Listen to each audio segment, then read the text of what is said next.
This resealable plastic bag of Rallyboy is jam-packed with possibilities, and it's my intention to highlight all of the interesting things you can do with it. This is Shakedown.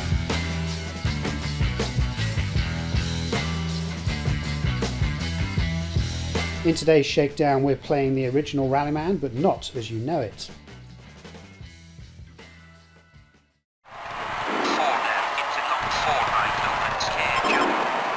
I bet most of you wouldn't imagine anything like this when asked to picture Colin McRae Rally 2. It's not a demake or a joke, this is the end result of squashing the game onto a Game Boy Advance cartridge. It's the kind of game where the road loads into view before the cones that tell you which way to go, and every stage, no matter the rally, is as flat as a pancake bar the smallest of jumps. But if you want a rally experience on the go, it's got it all. Mostly. You can't quite tell if your car is damaged by looking at it, but you can repair everything back in the service park. You can swap out your tyres, but will still struggle to drive neatly on the snow and ice. You can listen to Nicky Grist himself reading out the pace notes, and you'll have to, because you can't guarantee where to go until you get there. And there are even replays of your run through the stage should you want to watch a bunch of sprites pop in from different angles and can put up with seeing a black frame in between every single camera cut, which I've edited out because you don't want to see that. In short, Colin McRae Rally 2 for the Game Boy Advance is the same game you know and love, but a whole lot smaller. You already know where I'm going with this. Today we're going to show off Rallyboy, a Project Shrinko version of the original Rallyman that, according to creator Matteo Giacconi, reduces the component count by 82%. All we need to play is a few cards, a bunch of cubes and counters, some dice and the Rallyman rules. We're going to race over 3 stages, one on each surface, using the 9 cards that the stage boards have been reduced to. We're not going to worry about variable weather or anything like that, so what we see is what we're driving. There'll be an assistance at the end of each stage where we can repair any damage and swap out our tyres, mostly because that will allow me to play with as much stuff as possible. Our dashboards are all very condensed and I think I know how to use them. We're in the micro rally car, 5 gears, 2 coasts and no brakes whatsoever, so I hope I've remembered the double downshifting rules when they're available to us. You could use your original Rallyman dice, but I don't have any, and you could use your GT or Dirt dice, but they are slightly different in terms of hazards and are too big, frankly, so I've painted up some tiny dice to make use of instead. Rallyboy is so small that the cars we're familiar with are too big to fit on the track as well, so we've got some painted cube cars to race, but who is driving them? Dr. Worm's NPC rules can also be used for the original Rallyman with just a slight tweak to their loss of control check, thanks to the differences in hazards on the gear dice, so I think it's appropriate to bring Colin along for some competition, though his flat-out trait goes and changes the loss of control check once more, so who knows whether the odds are with him or against him anymore. All I know is that I think I'm ready to play Rallyboy. So here we are on the asphalt stage of our Rallyboy rally. We are going first and I've elected to go onto the soft tyres. Now in Rallyman, aging of the soft tyres is a little bit different. We've got 3 stage cards here, so we're going to divide these into the 3 sectors that we need, meaning that by the time we get to this final stage card, our soft tyres will be on 5 gear dice and 2 leader dice. In contrast, Colin is on the hard tyre just to see how that plays out differently. So let's go first then. I want to go into first gear, of course, to start off the run. Up to second gear. We can't go in the drift spaces. We do have to be in gear 4 for that. So we are going to have to go through the inside in third gear. But we can then coast through and come out in 5th gear at the end of the stage card like that. I'm going to go flat out because we have 4 hazards before a loss of control. Now, hazards are the coloured pips on these dice, so the only coloured pip I've rolled is this one, so gear 5 was a hazard, nothing to worry about. We finish here in 5th gear. We're going to get 7 seconds back, which we're going to mark on our little time card, and we are in 5th gear, which we will mark with this dice, and that has taken us 10 seconds, which we will mark with a cube. So going forward to the next turn, we will be on sector 2, so our asphalt soft tyres are going down to 3 hazards before a loss of control. So I think I am going to slow down for this hairpin and not worry about going through it on this turn. So I'm going to use gear 5, gear 4 and then gear 3, and we're going to go flat out on those, hoping not to roll 3 hazards. There are 2 coloured pips on each of these dice, and I have rolled 2 coloured pips on gears 4 and 3, not enough to lose control. We finish here in 3rd gear.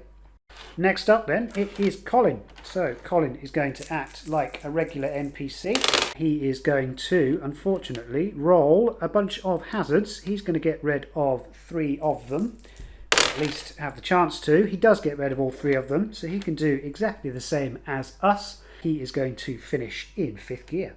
Next round then, we can either go around the outside of the hairpin in gear 2 or cut through the shortcut, also in gear 2. I think we're going to risk the shortcut. We're going to see how those rules work. So we're going to go in there like that in 2nd gear.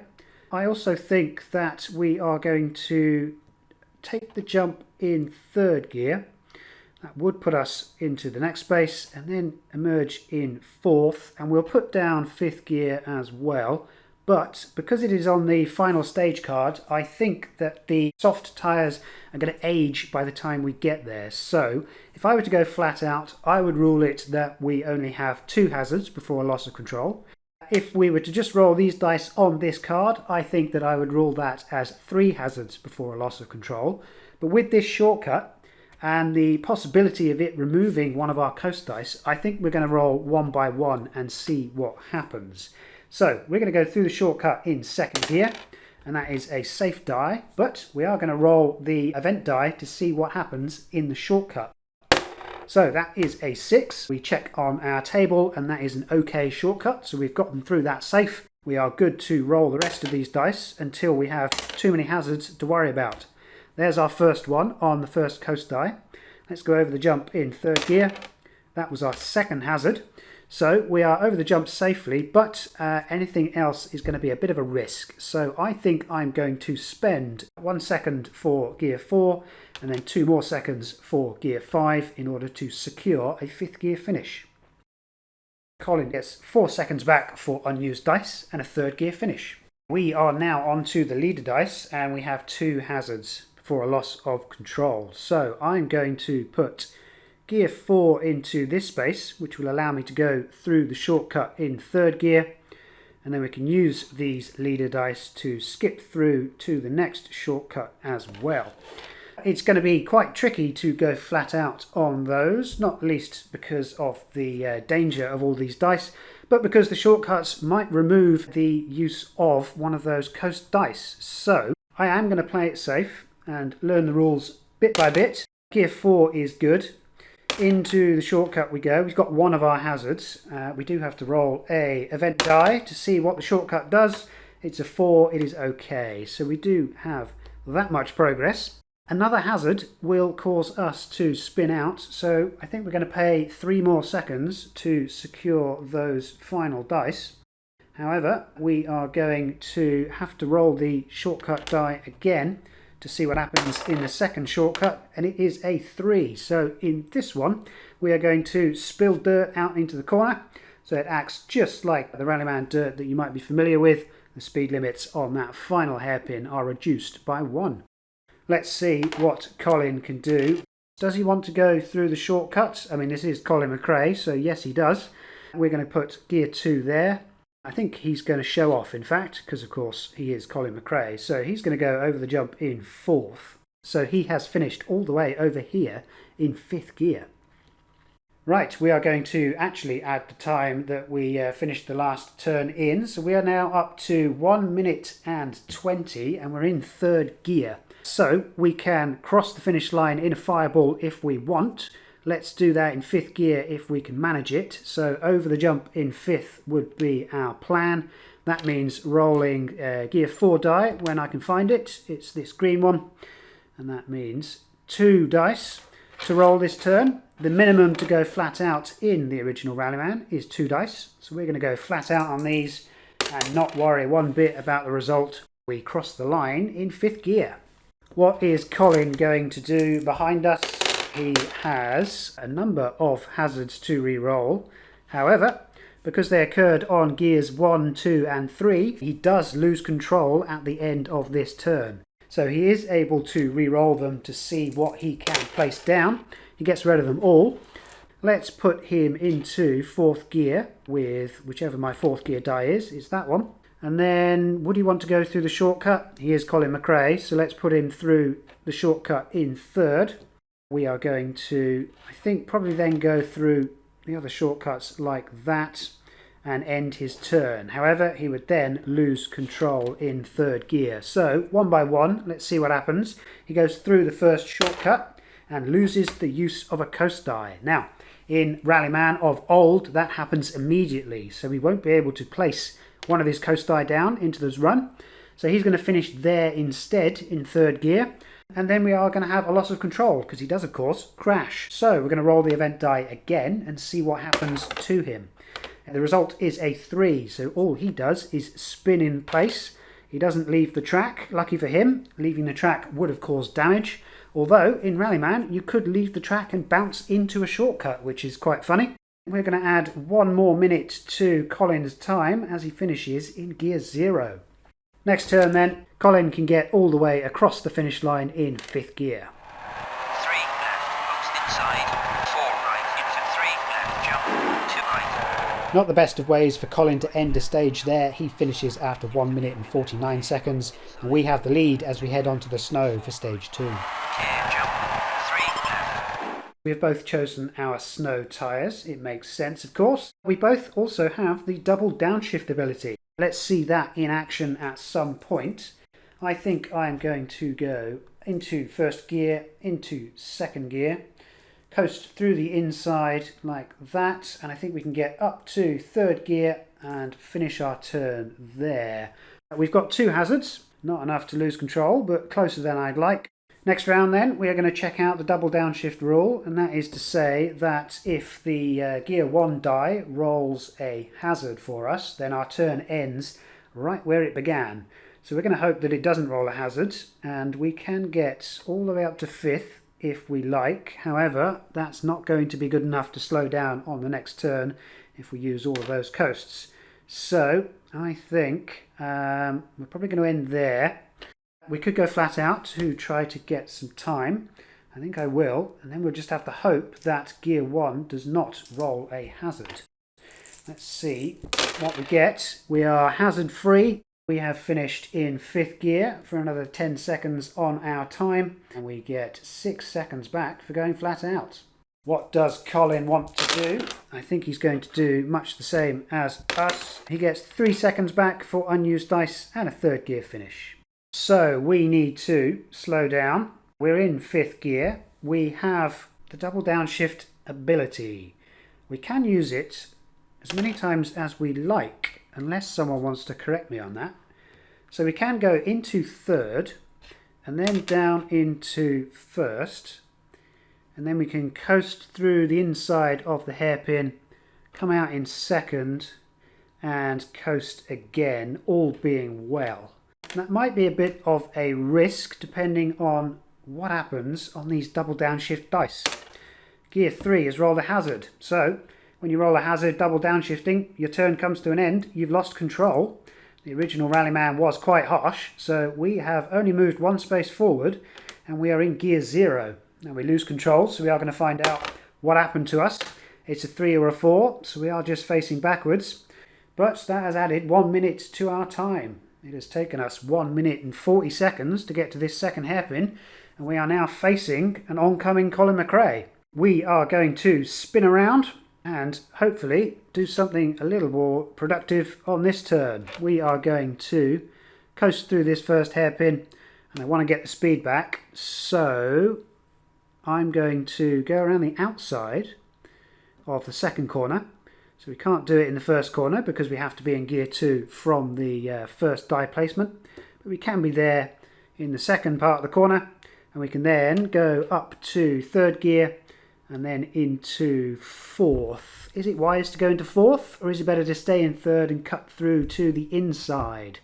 I think we're going to stay in 3rd, and I'm not going to think about it too much. We're going to roll those flat out to try and get some seconds back. We've got no immediate losses of control, unless of course we roll too many hazards. Just the 1 hazard on 3rd gear, we finish here. Colin finishes in 2nd gear, just a space behind us. We want to chance another double downshift into 1st in order to go through the inside of this hairpin, and then we want to get as much speed and distance as we can. Into 2nd, into 3rd, 4th, fifth, and then a coast seems pretty good. I really want to go flat out on that to generate more seconds because I know I have to make the time back. But if there is a hazard on gear 1, that will be for nothing. We would come undone again. Our 3 hazard limit has not been met. We have a blank set of dice. We finish in 5th gear. Colin is behind us once again. He finishes in 5th gear. If there is a... Oh, I can't believe you've done this. I have nudged Colin McRae's second count, so I'm going to have to fix that in post. So we're not going to know who has won this stage unless something very drastic happens. And the way that these dice are about to be rolled, something very drastic could happen. So I want to finish there in 4th gear. I can't quite cross the finish line on this turn. However, if there is a hazard on gear 3, then we are going to lose control with another failed double downshift. We have escaped that fate, so we are good to finish 1 space short of the finish line in 4th gear. How will Colin get through these next set of corners? He can coast and then double downshift to 3. And end in 4th on the drifting space there. As we cross the line in 5th gear, I believe I finished the stage in 2 minutes and 50. Let's see if Colin can beat that. He's got a couple of hazards to reroll. Gets rid of one of them. Now then, if he were to go into 4th to carry on his drift, he would then go 3rd coast. He wouldn't want to do that. He could then keep coasting in 4th, but he wouldn't have enough dice to cross the finish line in 5th. But instead, if he places down gear 3, he gets pushed to the inside of his corner, and then he can coast through that space in 3rd as well, and then come out in 4th and cross the finish line in 5th. So congratulations to Colin for making that time back up. 3 lap times. Colin has reclaimed a lot of time after our misfortune. He now leads by 10 seconds as we head to the gravel. 4 right. Our final stage, we've both chosen the dirt tyres. It is Colin to lead, so he will be on the leader dice. So we've got an extra couple of hazards potentially in his roll. Let's see what he does to kick things off. He gets just the 1 hazard to reroll and he gets rid of it. So clearly it's no danger to him whatsoever. What might be a danger to him is the river crossing. The rules are ever so slightly different in the original Rallyman, but in terms of Colin's rolls, he has not got anything to worry about. So he's going to go 1, 2 through the river, which is legal, over the jump in 3rd, and he's going to make use of the drifting space to finish in 4th gear. He's going to double downshift into 2nd gear, which is that die. He can then coast through the inside, and he can get all the way up to 5th before that corner, so he is going to end there. He gets another 10 seconds added to his time. Now that we have to face the river, let's go through those rules in a little more detail. We can go through in any gear, but if that gear rolls a hazard, then we end our turn there and then. So, knowing that there are enough spaces to get up to 4th gear, I'm actually going to go through in a coast, so it doesn't matter what happens on that die. I'm going to make it through the river, and then we can get up to 4th gear. And we're going to roll those flat out. 2 hazards, close to losing control, but not close enough. What can Colin do? He has got another few hazards to roll. He can re-roll one of those coast dice and gets rid of all of his hazards. I must have painted some of the sides of these dice too heavily. Let's see, he's in 5th gear. He is going to double downshift into 3rd for this corner and then coast around the outside. He, I think, is going to go through the shortcut.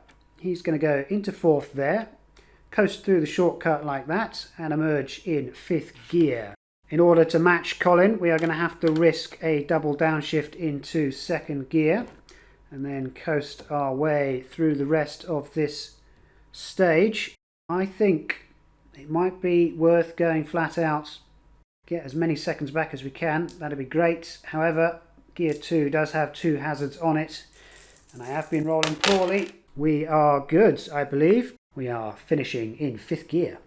Colin's got a few hazards to roll on gears 3, 4 and 5, and he gets rid of 2 of them. So Fifth gear is his only problem, and it's not even a problem. I think we are probably going to have to go through that shortcut as well. We are going to follow in Colin's tyre tracks. Another fifth gear finish. Let's have him drop to the inside in third, coast out like that, up to fourth gear with our green die, and then just before the jump in fifth gear. We must try to match that. We are going to coast, double downshift into third, cut through the shortcut in fourth thanks to those adjusted speed limits, and then we can emerge in fifth gear. And I am really hoping that this gear 3 does not roll a hazard. Let's find out. It is good. We got 2 hazards, one on gear 4, one on a coast die, not enough to lose control. We finish in fifth gear. Colin McRae has got hazards on gears 4 and 2. He gets rid of one of them. He could go over the jump in fifth gear and then immediately crash, so he probably doesn't want to do that. He could go over the jump in fourth, but his fourth rolled a hazard, so he would also lose control and crash. So he is going to have to double downshift into third in order to tackle this jump. And he can then finish in fourth gear if he wants and try to tackle this hairpin next time out. I think that's probably the best thing for him to do. I'm going to do what Colin did and hope for the best. Once again, if there is a hazard on gear 3, then we are losing control. Not where we want to be. There is a hazard on gear 3. So we have hit the inside of the corner and come to a screeching halt. We have avoided damage once again, but we do, however, add 1 minute to our time and finish in gear 0. Colin is looking good to finish then. He is going to, however, have some problems of his own. Double downshifting into second gear would be a loss of control. Another backwards facing car. Can we capitalise? Let's see, we're in first gear, or at least we're going to start in first gear. We're going to go up to second gear. We can go into third gear. And over the jump, if we want, in fourth. That would be, I think, the smartest thing to do. Although smart in this game does come with some caveats. Let's see what happens if we get a hazard on gear 4. We are losing control. We have gotten a hazard on gear 3. We have turned around and sped all the way over this jump in some fashion. We finish in fourth gear. So Colin has 1 fewer leader die, but I think he's going to be able to cross the finish line. All that he cares about is crossing in as high a gear as he can. However, at the end of this turn, thanks to his flat out trait, he is going to lose control. That's a lot of hazards. He gets a chance to re-roll all but that one, thanks to his difficulty. So he has gotten rid of just the 1.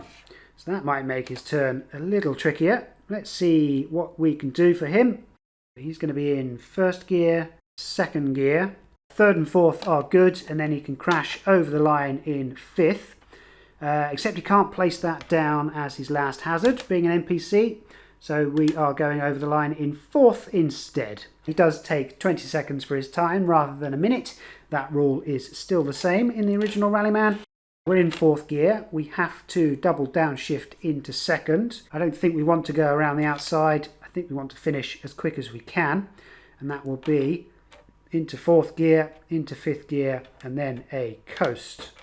We are going to pay for the gear 2 so that we don't have to roll it. We do have to roll the shortcut die, see what happens. The shortcut die is good. That is an OK. We can roll the rest of these dice and cross the line in fifth gear.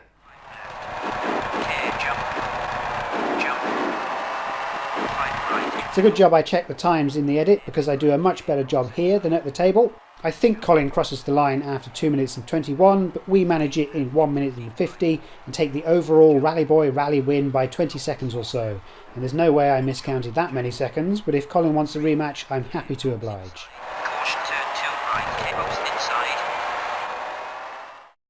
3, 2, 1, go! Like Colin McRae Rally 2 on the Game Boy Advance, shrinking Rallyman down to the size of Rallyboy does come with some issues. It can be a little fiddly, a nudge can ruin your day, sharp card sleeves can make their mark. But like Colin McRae Rally 2 on the Game Boy Advance, Rallyboy shows that the essence of Rallyman can shine at any scale, and that its community knows no bounds when it comes to creativity. With just 4 sheets of paper and a bunch of cubes and dice, you too could be playing Rallyman on a table you never thought would be big enough to host an entire rally. You don't have to paint anything like I've done, but you should absolutely check out Rallyboy, as well as other creations from Matteo. He has, for example, done small games to simulate Dakar and NASCAR using these kind of components, should that sound like something you're interested in and have lots of small cubes to spare. Whatever you do, be sure to take delight in the dinky from time to time, because good things come in small packages.